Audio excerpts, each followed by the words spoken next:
Emma. Yes, Madeline.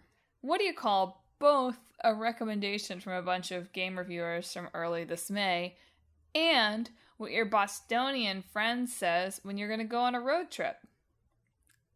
I don't know. What is it? Get Indika!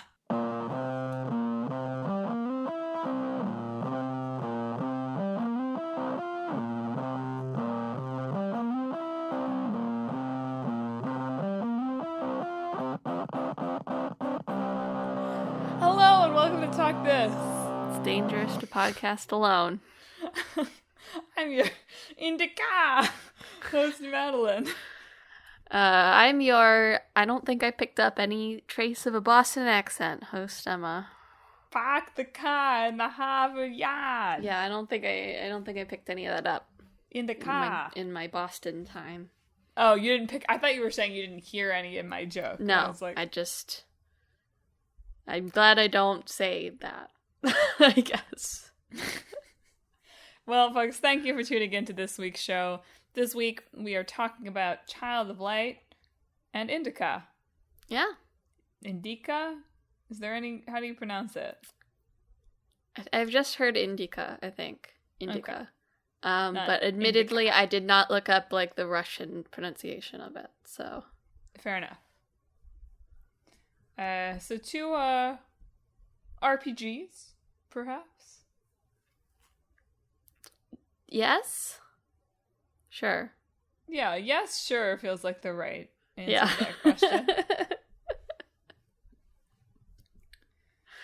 Speaking of things I mispronounce, Child of Light, it's a 2014 platformer RPG from Ubisoft Montreal.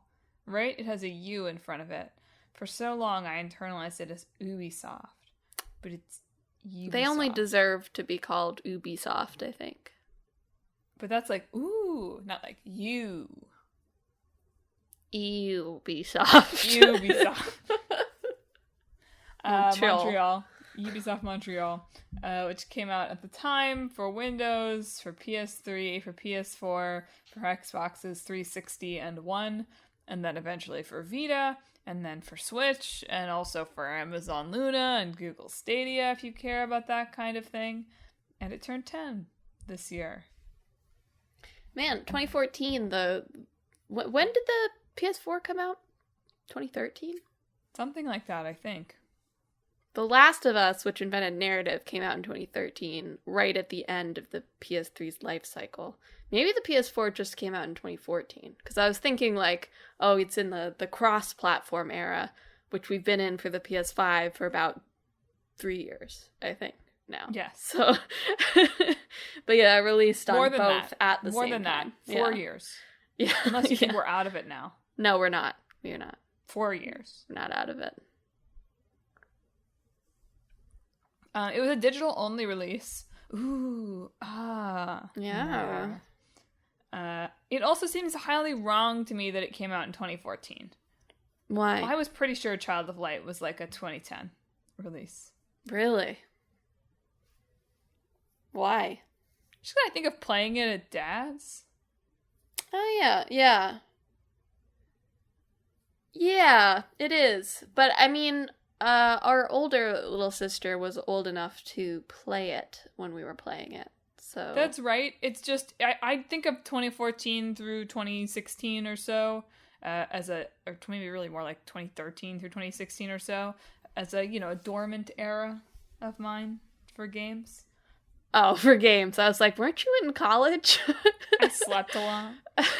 No, a dormant era for gaming of mine.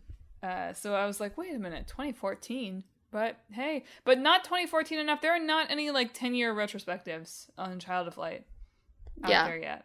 So maybe we've not hit like the actual 10th anniversary, because that feels like it's coming. I don't really know how, like, it feels, like, I remember it, right? But I don't know how, like, culturally important it really was. That's fair, but people were upset when they teased the sequel and then there was no sequel. Oh, yeah. Yeah, I did read about that, yes. Anyway, Child of Light, which Emma says is not culturally relevant. So I don't know. It's hard to judge with these culturally things. relevant. It takes place in Lumira, where Aurora, who's a young girl, at first it takes place in Austria. Yes, where Aurora is like a princess, fairy tale princess, and her mom dies, and then like maybe she dies too. Yeah, like I said, it's an isekai. No, the setup. There you go. The setup is like, well, her name's Aurora, so it's sort of Sleeping Beauty, but I think there's a little bit of Cinderella in it too, in that there's like an evil stepmom of sorts, I believe. Yes, and two evil stepsisters. Yeah. So yeah, she falls asleep and dies, but ends up sort of transported into another world instead, and is looking for a way to return to her own world.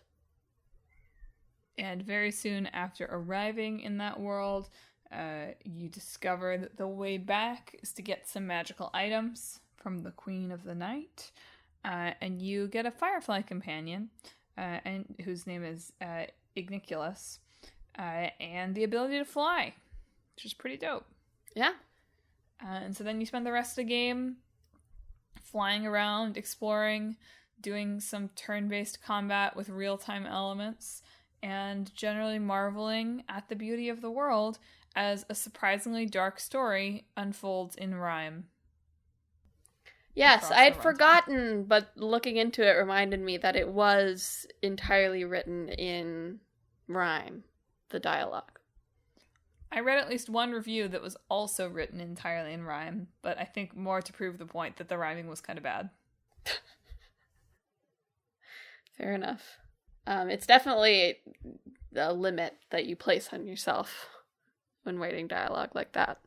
Yes, in several interviews, the writers talked about this being like the hardest game they'd ever written. Partially because, I can imagine. But also, this was an entirely self-inflicted challenge. Imagine localizing this is really... You just wouldn't do it. You just wouldn't rhyme. You just wouldn't rhyme. I'm curious. I didn't actually look into it, how they handled localization, but I would be very curious as to whether the rhyming scheme was kept, because I feel like that would just be incredibly hard to do. I bet you it still rhymes in French. What, because they're from Montreal? Yeah. Okay. Yeah. Just probably someone in the studio probably could have like done that. Like they were probably almost doing that. Yeah, just someone in the studio could have just like made lines that mean the same thing but also rhyme. Yeah, just some guy. Yeah. The creator said he didn't even the like game director didn't even like learn English until he was 18. So he probably wrote it in French first. You can't. This isn't substantiated. I feel like you should putting say you did not look into this the up. world. Yeah. But also I wonder, like, this is a tangent. How does rhyming in Japanese work? Doesn't like there almost are rhymes. Everything sort of rhyme? No. What do you mean? Does everything sort of rhyme? Like all sorts of verbs, right? Like something nigh, something tie. Like it just feels easier to rhyme than in English. I would have to look into it, but I feel like just the last syllable isn't really good enough for rhyme, even in English. Berry, cherry. That's airy. You're right. I guess. It's not just the re. But like ni a tie. Anyway, whatever. This is not really relevant at all. You're right that localizing into rhyme would be very hard, unless of course you just happen to be some guy in the studio who could just do it. Anyway, the rhyming portion of the story, was something that the writer, oh my gosh, I didn't write down his first name, Mr. Yohalem. Jeffrey. Yes. Who also wrote Far Cry 3. He just like decided that he wanted it to be a poem, and everyone was like, okay. Sounds like you're having a fun time doing that, so sounds good. Enjoy.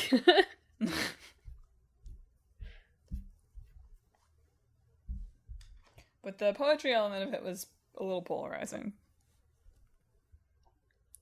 I mean, it's like a 10-hour game, and if it's gonna rhyme the whole time, I can imagine, I don't know, especially if you're writing it for review, like on a deadline, it might get a little bit grating. Maybe a little. They also use their UbiArt framework engine. Whatever. Ubi. Which had been used for some Rayman games previously, which, as they described it in, like, I watched, there's like 3-minute behind the scenes videos for this. Real from deep dive. Ubisoft. Yeah. But they describe it as, like, essentially they could, like, take their concept art almost directly and put it into the game, which allowed them to give it this more storybook, sort of looser, drawn feel to it than it might if it had to go through various steps before it actually entered the game. And I think that the art style is what is most striking about it, when just, giving it a looks over. Sort of a Trine-like, if you will. Is the art style of Trine what's striking? No. Do you look at Trine? I don't think you do look at Trine sometimes and go, "This is really beautiful." Sure, I don't mean to say Trine looks bad. I just mean, like, I don't think it's quite the same. Yeah. It sounds like this game was a real. I mean, it's weird, right? It's looking back, it's like, oh, it's weird that Ubisoft like made this game.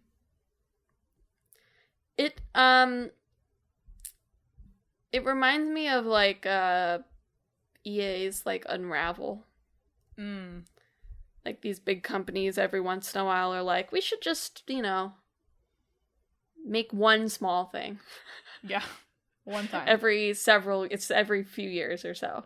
Yeah. And Child of Light was their one small thing that they made. It was fascinating to read some of the kind of retrospective interviews around the 5-year mark. Because, like, many of these people were still working at Ubisoft, but, like, had some, like, active hostility toward the company. Which I thought was really interesting. Like, I don't know that I'd be out there. Like, I guess maybe if you're, like, so sure of your job, right? But I don't know that I'd be out there being like, this isn't the kind of game that they make anymore. We're more into games as service now. At my current employer. I don't really know I don't know what the company structure of Ubisoft is. Honestly. I know they have a bunch of things called Ubisoft, whatever city they're in, but I don't actually know how that relates to, like, upper management in one studio versus upper management for Ubisoft as a whole. I'm kind of curious about that now. I imagine it's quite complicated. Yeah. I mean, as we saw earlier with Sony, if they own you, they can just make crap up for you to say. So yeah. But it was interesting. I mean, it's another, you've never worked at a company that's more than like a couple dozen people, right? No. I mean, even when you were interning and stuff. Yeah, no. Yeah, so it's weird to me sometimes when we're researching for this game to get even a little bit of a peek behind, like, what is it like working at a company that's like hundreds to thousands of people? Because I was just sort of like, they were talking about the making of this game and how at first it was just this one guy, Patrick Plord's sort of idea, right? And like people were like laughing at him at first, and he had a really bad time working on Far Cry 3, apparently. And so like after that, he just had like a month to decide what he wanted to do next. Step one, that's weird. Imagine in my life if I finished a big project and I had like a month to chill afterwards. Wrong. Has never happened to me. Does not happen at a small company. Hilarious. But even more so, it was just like, it just sounds like he was like recruiting people in the company to be on his game. And eventually people were like getting mad at him for recruiting people in the company to be on his game. And it's like, or people who like were like leaving Assassin's Creed to do Child of Light. It's like, how is that a thing that you can do? How are you able to leave Assassin's Creed and work on Child of Light? Just the mysteries of corporate structures to me. I mean, it's just like whether you have work, right? I guess so. Because you might work on something at different stages of production. Still fascinating. Anyway, they talked a lot in these interviews about how this was like this weird moment of, you know, a bunch of the people working on it were finishing like Assassin's Creed 3, and so he had like 3 months before the people who were actually going to work on the game with him joined the team after Ubisoft said, okay, you can make this. And they all talked about how having those 3 months to actually plan and think about implementation and what the game might look like and how the structure might go meant that they didn't really crunch. Which, fascinating. The wonders of pre-production. Who could have guessed? A nice, effective pre-production cycle. But it was just like, overall, it seems like they really prioritized, you know, how do we make this a game that people who are working on it are passionate about making, and that they would rather be working on this than anything else. And that's a crazy thing to happen at a giant corporation. I also saw that they worked with Cirque du Soleil a little bit on character designs and stuff for this. The collector's edition or deluxe edition or whatever also featured a poster from Amano, who's the Final Fantasy artist, the logo illustrator who does all the logos for those games. If you look at a Amano piece, you'll know who they are. So it's not like they weren't pushing this game and making partnerships for this game. It's worth saying.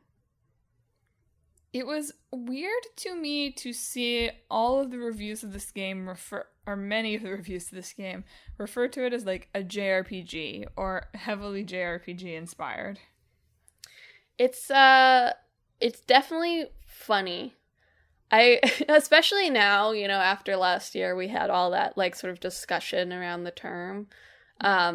It's always very interesting when I see like particularly Western projects describe themselves as JRPGs. It's like, I understand what you're getting at, but like, that's not the definition of that term to begin with. And also, didn't we have this whole discussion about the term JRPG? That's a little strange. I don't know. But especially at this time, there was, I think, a lot of like, oh, if it has like stylized characters, that's a JRPG, right? Well, it just feels like all they're pointing at here is like it has turn-based combat. Like it's just especially weird with this one because it's not. I think many of the choices are self-consciously like not JRPG. It's only like a 10 to 15 hour game. You know, it's in some ways pretty light on story. Not like light, but it's definitely, it's, you know, it's very much like, you know, European fairy tale inspired. Yeah. I don't know. It's weird. It's just weird to me to point to this and be like, Japan. It's probably a lot of the turn-based, you're right. Because, not that there weren't Western turn-based RPGs, but they weren't the popular ones. Right? Mass Effect isn't turn-based. Right. Now we have Baldur's Gate 3, so that doesn't have to be, Yeah. Now the Europeans can do it, too. Yeah. Child of Light is exactly like Baldur's Gate 3. You heard exactly it here first. Exactly the same. I do remember, I have distinct memories of the, like, she starts out as a child and then she becomes an adult partway through the game. Glow up. Although originally, apparently, they were planning that she was going to age, like, 3 or 4 times over the course of the game. And instead they just did one, which I think is probably smart. And it's a great example of one of those games that has a character for your kid to play. Yeah. Or your less gaming inclined partner. Yeah. No, a lot of reviews were mentioning, like, this is a good game to play, you know, with your child who's just learning how to use a controller or whatever. Because basically the second player takes control of your little light friend. What's his name? Ignatius? Igniculus. And you can do this solo as well, but essentially during battle, you can, like, hover on an enemy and slow them down from the turn order in the bottom. And I think you can, like, sort of pick stuff up while you're moving around the world, too. Yeah, he can go anywhere. I mean, you can fly, so you can go a lot of places, but he can go even more places and light things and that sort of thing. Yeah. So there's some, like, simple tasks that you could assign someone to do while you're handling, like, the actual turn-based combat. Not that this is a particularly challenging game. No. Even on hard difficulties, it's probably not going to test you too much. But that's what makes it ideal to have that. Like, I think that they do a really nice job of balancing that this, like, second player support character has actual things to do and might interest an adult, right?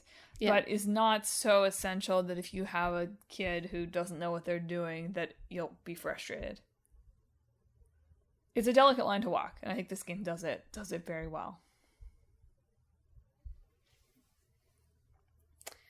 A few years ago, they were shopping around, like, a Child of Light movie or TV show thing, but who knows if anything became of that. Probably not. Do you think that spec script was also entirely in rhyme? For the show? Yeah. I hope so. Wouldn't that have been, like, we could have had that. Yeah. Society. If TV shows rhymed. There's also Plord shared, like, a picture on his social media of, like, Child of Light 2, which was mostly, I think, just something he was working on, like, personally, which was apparently, like, a little brief for a prequel that's sort of based on Swan Lake. But as you said, he said in this interview, or I read it in Video Games Chronicle, that it seems unlikely that Ubisoft is a company that would be interested in it. And also, there could be a Child of Light 2 going on. I'm just not working on it, which I feel like is really, like, reflective of big AAA companies, right? Like, theoretically, somewhere at this company, they could be working on Child of Light 2, right? They own the rights, so they could. And he wouldn't necessarily have to know about it until it was announced to the world. But it's unlikely they're working on it. Once again, it's just crazy to go out there and say that to a game publication. For a company where you work. Does he still work there? I don't know if he still works there now, but definitely at the time of that interview, it said at the beginning, like, he still works at Ubisoft. Oh, okay. Just think, like, wow. Wowza. Good for you, dude. I mean, it does seem to be, in that same article, it mentioned that, like, he did a lot of the game's PR himself. So it is his little pet project. His child, perhaps. His little child of light, you might say. So. I do want to emphasize again that in reading the story synopsis of it, I feel like we did a lot of just, like, floating around in the post game eventually, maybe. Mm-hmm. And the story is really dark. The story is, like, really, like, fairy tale dark. There's, like, more death in the story than I remembered. I don't remember seeing much of the story, to be fair. Yeah. A lot of it, though. A lot of characters, both good and bad, that end up dead. And I thought that maybe the good one would, like, somehow come back at the end, but it doesn't seem that way.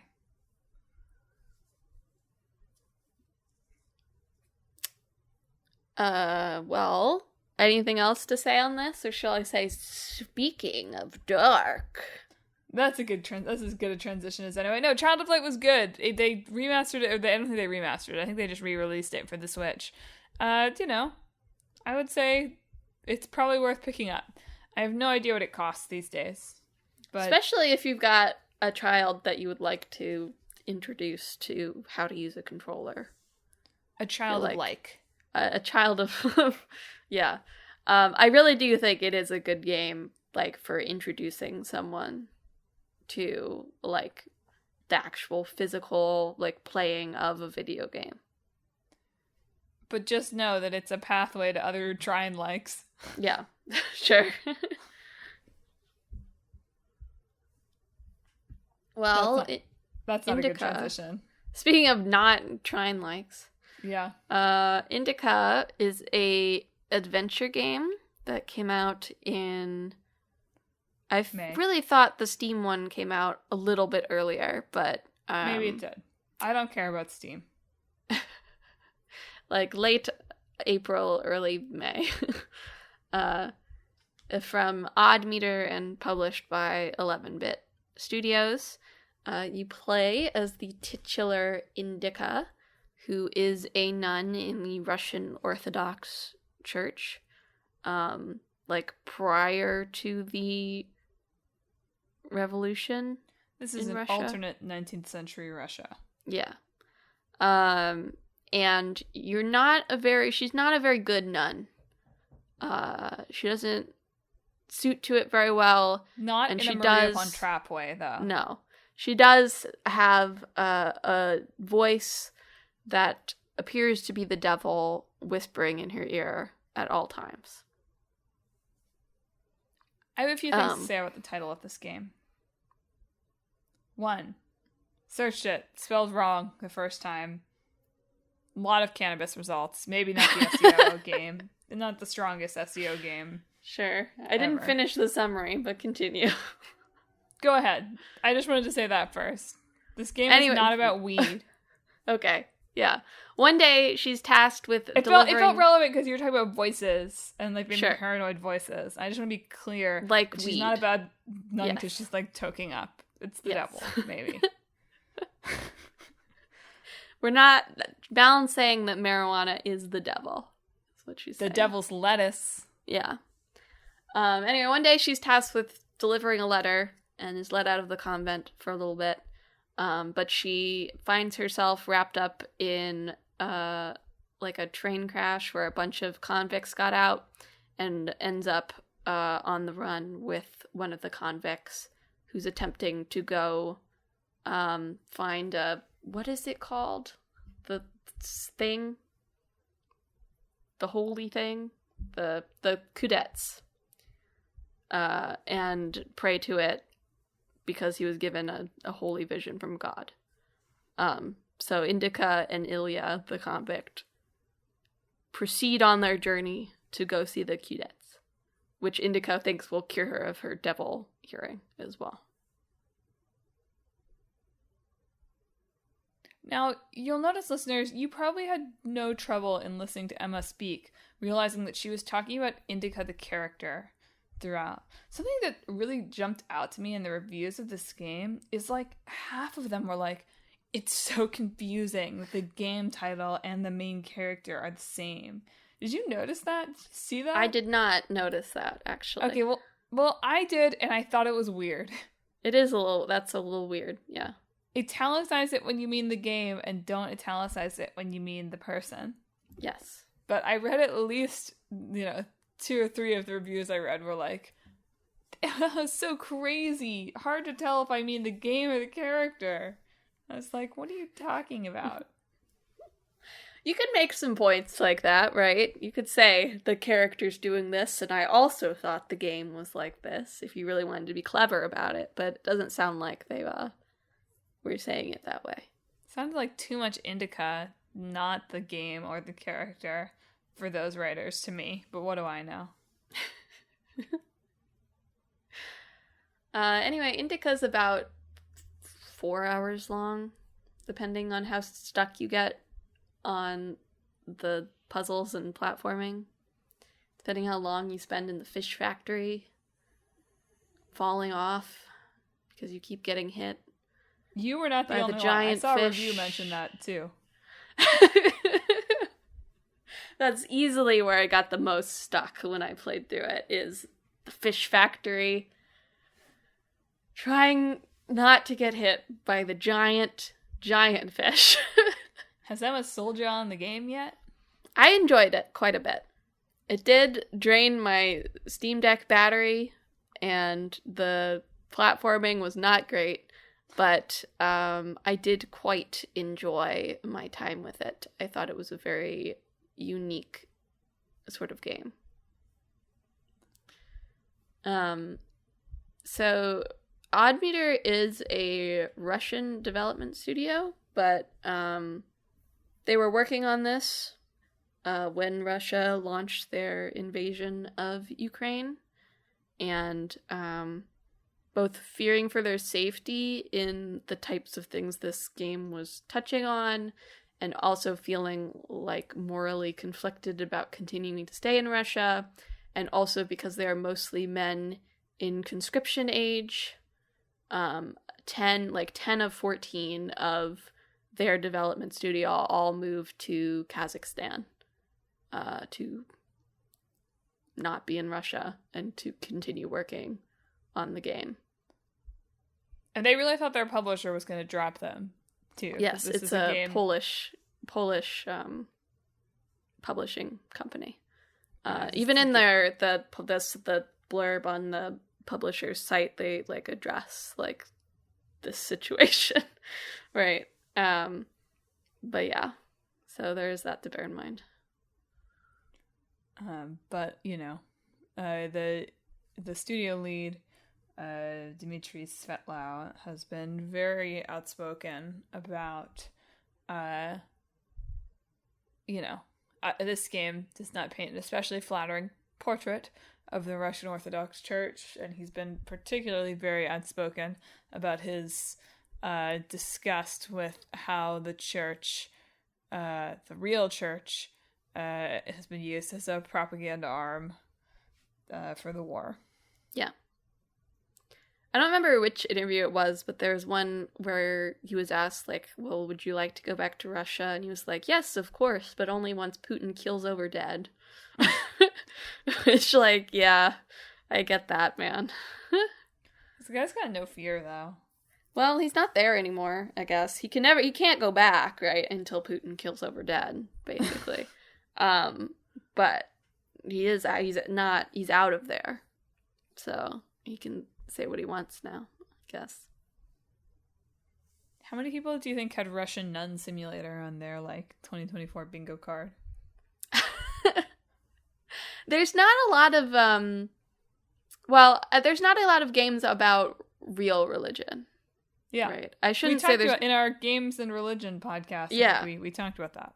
I shouldn't say there's not a lot of games about religion, because there's lots and lots and lots of made-up religions, and some of them might even have things to say about real religions, but there's not a lot of games, specifically focused on religion. Of any sort. I think it's and really only Christianity. I don't know any games that are about Judaism or Islam or Hindu or anything. Hinduism. Maybe that, you could try to say that I Am Jesus Christ is sort of a game about Judaism, right? Sure, you're right. On a technicality. Was that the name of that game? That was the name of that game, right? Yes. I've looked it up. It is called I Am Jesus Christ. This did lead me to a great Quora thing that asks, am I Jesus Christ? And there are some very kind and sweetly religious responses, and there are some people being like, are you 2,000 years old? Anyway, you'll be interested to know that 87% of Google users liked I Am Jesus Christ. I'm so interested. I thought you would be interested to know. I was. Anyway, yeah, there's another good quote from Jesus, spoilers, I guess, does not appear in this game. Or he had another game where did you see the, like, somebody drew Hades style Jesus stuff on Twitter? No. He has, oh, like, yes. He has a little sheep around his Yeah. shoulders. And everyone was like, dang, I wish Jesus could be a character. And I'll bet you game director Dmitry Svetlov would agree, because he said in an interview, I still really like Jesus Christ. He's one of my favorite characters. But I consider the church to be one of the fairly destructive inventions of mankind today. Yeah, was that the Games Horizon one? That one felt like it was, like, translated a little bit weird. So I'm not sure if he said characters or not. Oh, I like actually. it that he does. I know. But I did read that one, and I did think, this feels off, the way this is written a little bit. So those should be taken with a grain of salt, I think. But yes, all of this to say, it's certainly an exploration of Christianity through a different lens than we pretty much ever see in a video game. I did, I listened to, like, a third of the Bullet Points episode on this, and read the 2 pieces on Aftermath about it. And I did read a little bit of, like, its musings on faith aren't, like, very deep, right? There's sort of, like, some, like, intro course stuff. But I do think you have to take that, one, in the context of the characters that are being written, right? And 2, in the context of specifically the Russian Orthodox Church that they are a part of, right? Because I do think Indika is very much about the symbols of religion, right? And the sort of pageantry of more formal religion. And I think it has more to say about that than necessarily, like, the existence of God or faith or whatever. And I also just think that, with the context of how the Russian Orthodox Church is right now, that there's something there that is maybe a little bit missed if you're just taking it from your own perspective. But I don't know very much about the Russian Orthodox Church, and the last Russian literature I read was Anna Karenina in high school, so I can't say I'm an expert either. Well, in an interview with The Guardian, he did say this is a possible explanation why some of the conversation is not that deep. So this game is inspired by, not like based on, right? Because he's not a nun. But inspired by, this developer's experience growing up in the Russian Orthodox Church and then, renouncing it as a teen. And he talks in this interview about, some of the discussions between Indika and Ilya.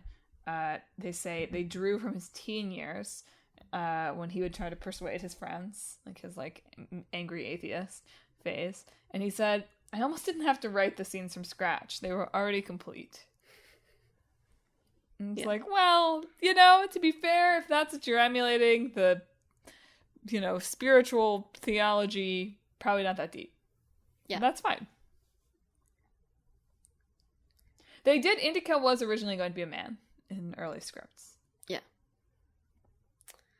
I think it's better as a nun overall. I think you're right, although maybe this was from that slightly weirdly translated article again. Like, they talked about her being a woman because, women are a little more childish and naive, and I was like, well, I don't love that. He didn't say because.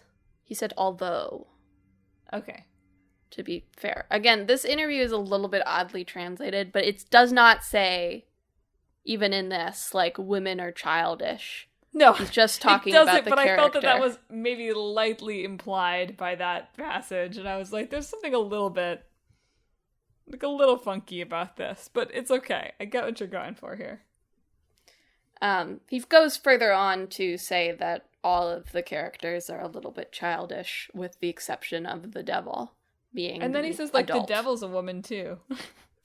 Well, the devil is really... my interpretation was that she's not actually talking to the devil, literally. I don't know how you would come out with that interpretation. So that might be why the devil also looks a little bit female, and you can assume what the devil is from that, I guess.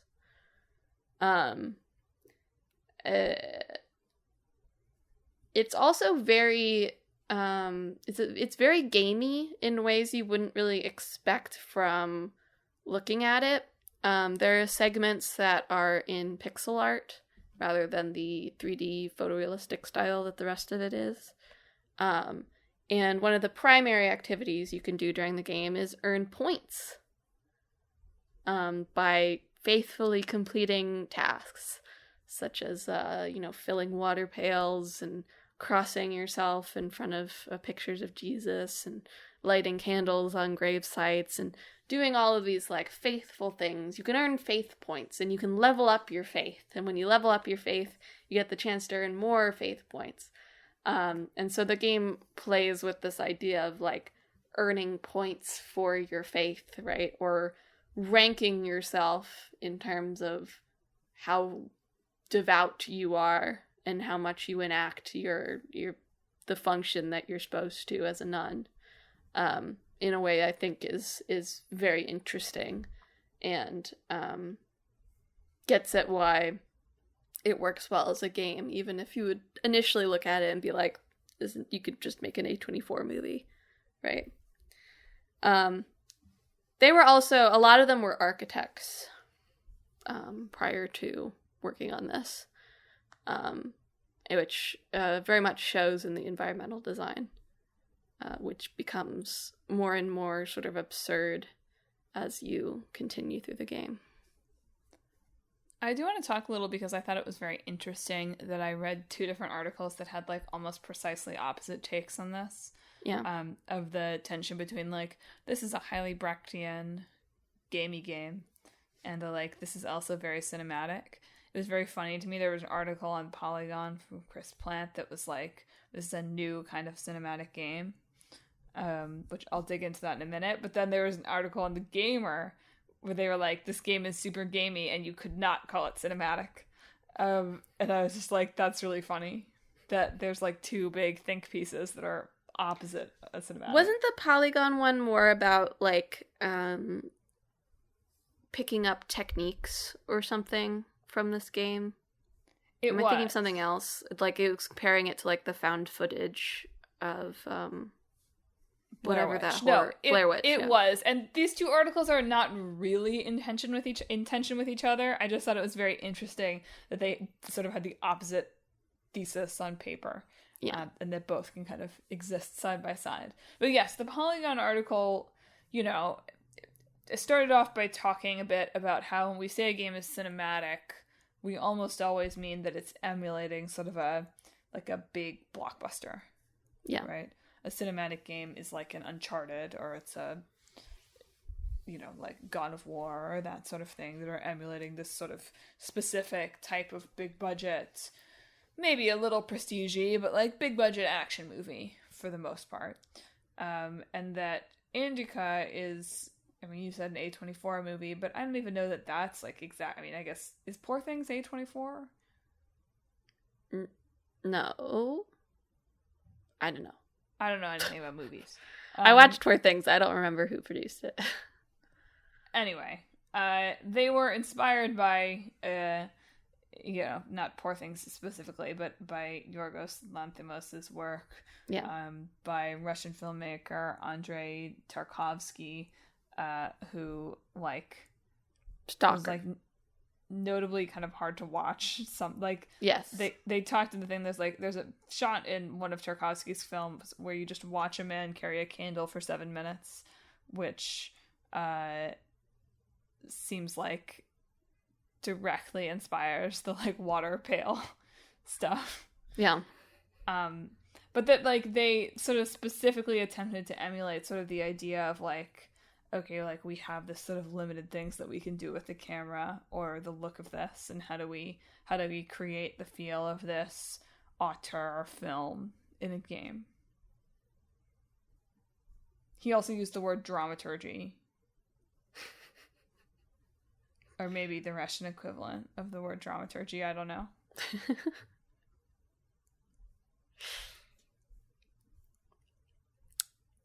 Yes, I was very impressed with its presentation, and I also think the two lead actors give very good, very sort of atypical performances for video games, and that they're very awkward, but in a like an intentional sort of way. It can be very funny too.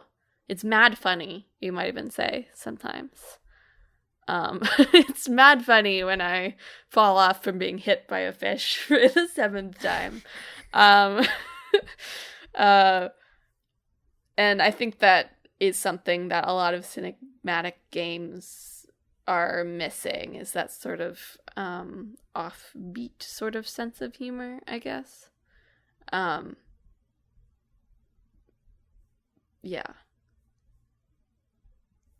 This is another game that got at least a few reviews. The reviewers were like, I don't want to tell you anything about this. Just play it.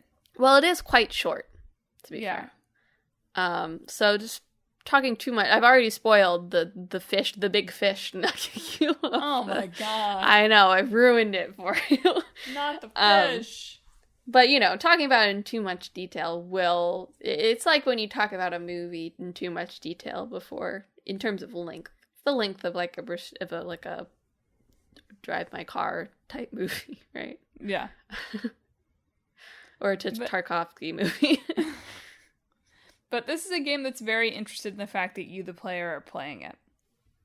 Yeah. Is it time to mash? Yeah. Okay.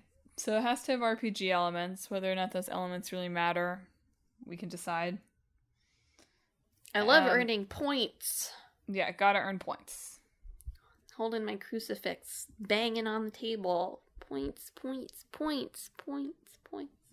I'm worried that the game that I'm about to invent is just like Pentiment. Is there a murder mystery? Well, maybe there's not a murder. It's like Pentiment. So it's fine. It's fine. But like, it's a god, and you kill God. Because it's JRPG inspired. Okay, so you kill God. The murder God. is God. Do you start with that, or is that the ending? No. Or I'm sort of joking. Honestly, you could do it where you're the women who... No, wait, shoot. I should know. You're the women who, like, go to the tomb and, like, Jesus is gone. And then you spend 3 days, like, doing a detective story where it's like, where'd he go? In beautiful... Where the detective was not crossing over with Pentiment. There shouldn't be any detective story in here. I'm just pitching in a good idea for a game now. Okay, okay. Which is Where is Jesus Christ? The spin-off, too. Where is Jesus Christ?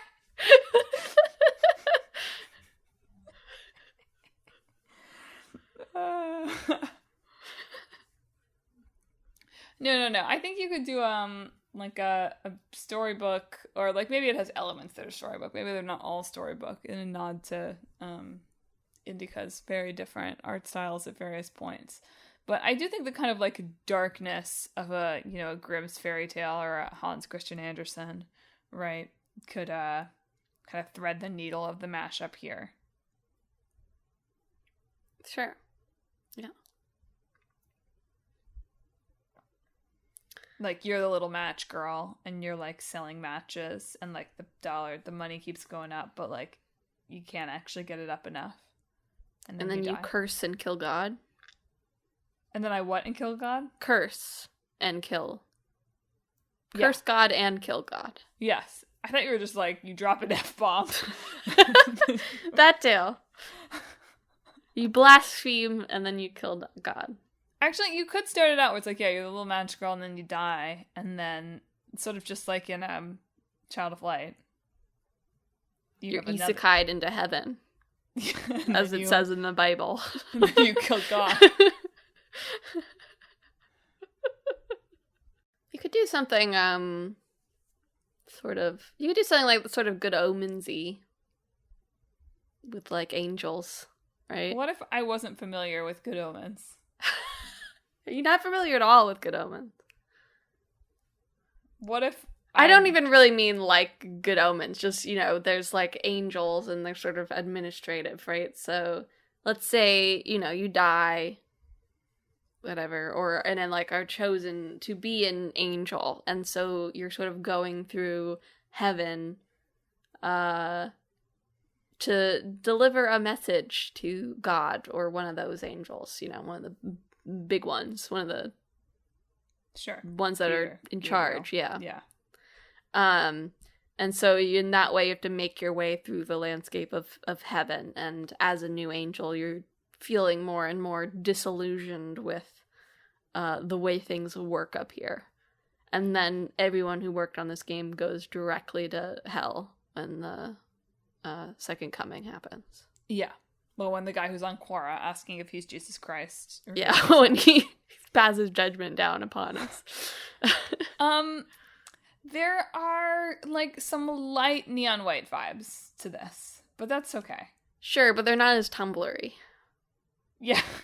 I liked that they were Tumblr. I know. I'm not saying that's bad. I'm just saying we don't get that from either of these games. So instead, they rhyme. Excise that, yeah. Instead, they all rhyme. There's definitely a section of heaven. You'll go through a section of heaven where everyone rhymes, and you're like, this sucks. Yeah, and there's probably some light puzzles where you have to, like, set up sentences that rhyme so you can talk to them. Yeah. Otherwise, they literally won't understand you. Yeah. That's not bad. You can, like, fly and stuff, and probably even a little heaven helper. This doesn't feel like the kind of game that wants to have a kid play with you, but what do I know? You gotta teach the child that God is dead. Yeah, your child, it's like a little floating Nietzsche head. Yeah. Free drink. It's like a twist at the end. He's like free the whole time, right? And the end is like, Nietzsche, it was you all along. And then he's like, dance like no one's watching. And he dances. Kelly Clarkson plays. Yeah. I like that. Could also just be, you're a guy who could fly in Russia. I love that. Yeah. Just a flying guy in Russia. It just felt like, should give an easy one. Softball pitch. Well, I feel like we've got some strong ideas. Little Match Girl the game, sure to sell like hotcakes. Mm-hmm. Angel Admin RPG, also a surefire hit. Listeners, have you played Child of Light? Do you feel like Child of Light came out earlier than it actually did? It didn't. Do you think that Indika should have a player 2 option? I guess you would like vibe around as her friend, maybe, or as the devil. Do you hear the devil speak to you? Are you Jesus Christ? If you have thoughts on any of these questions or anything else we talked about this week, hit us up on social media. We're on Facebook, Twitter, Instagram, and YouTube at Talk This Podcast. You can also visit our website, www.talkthispodcast.com, where you can read all about the show, check out the games in the hat, and read our blog featuring long-running series Clickbait Boyfriend and Split Screen. But most importantly, if you enjoy the show, you should subscribe. We're on Apple Podcasts, YouTube Podcasts, TuneIn, Spotify, Pandora Podcasts online and on the app, Overcast, Pocket Casts, wherever you can find podcasts. Download, subscribe, rate, etc. Talk This. The devil told you to. Next week is my side quest, I think. Yep. Well, I don't know. Games for when it's hot. Pre-4th of July games. Good ideas. All good ideas, I think. Something next week. In 2 weeks from now, for our old game, we'll be talking about Octodad, Dadliest Catch. Nice. And for our new game, we will be talking about Tales of Kenzera Zhao, which I will look up the pronunciation for just in case. Nice. So look forward to some Tales of Octodad in 2 weeks. That's what the next Tales of is. Yeah, that's what they're working on. Anyway, tune in 2 weeks for more thoughts on that. But listeners, that's it for this week's show. Thanks for listening. Emma, take us home. This week, I hope that your Cudets cures all your ailments.